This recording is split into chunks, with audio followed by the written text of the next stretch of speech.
Сүйінбай Аронұлы жақсы мен жаман туралы. Жақсы жігіт ел жұртының қаласындай, жақсы әйел әмма жұрттың анасындай. Жақсыға ешкімнің де жаттығы жоқ, көреді бәрінде өз баласындай. Сөзіне жақсы жігіт сақтырады, қыранның қырдан байқар баласындай. Жаман парқы жақсымен бірдей емес, жақсы жігіт елінің ағасындай. Жақсының сөзін әркім пайдаланар, мейуалы алма өріктің ағашындай. Жаманның көкірегі көр, көзі соқыр, тал түсте жүрер жолдан адасыбай. Жаманмен жақсы қайдан ажырайды, бәрі жүр жақсымын деп таласыбай.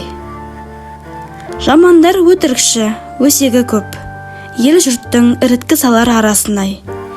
Бақсыда жалған сөзбен ел арасын, ағаштың жанбай қалған шаласындай. Соқтығып әркімге бір ұрынады, сиырдың тентек болған танасындай.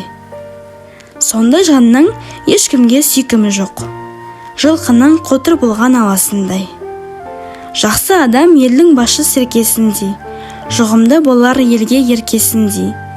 Жақсының жүзі жылы, сөзі майда, халқымның қалың жүнді көрпесіндей. Жақсы болар баланның жүзі жақсы, орыстың күйме піскен бөлкесіндей. Жақсыға үлкен кіші бәрі жақсы, жасынан бірге өскен еркесіндей. Көрінер жақсы кісі жылқысындай, жаман адам балтаның ұңғысындай. Олақтан салақ жаман дегендейін, жамандар түзей алмас тұрмысындай. Жақсы адам алысты да жақын етер, беттескен екі таудың тұрғысындай. Жамандар өсек аяң айтып жүрер, ешкімнің білмесе де қылмысынай.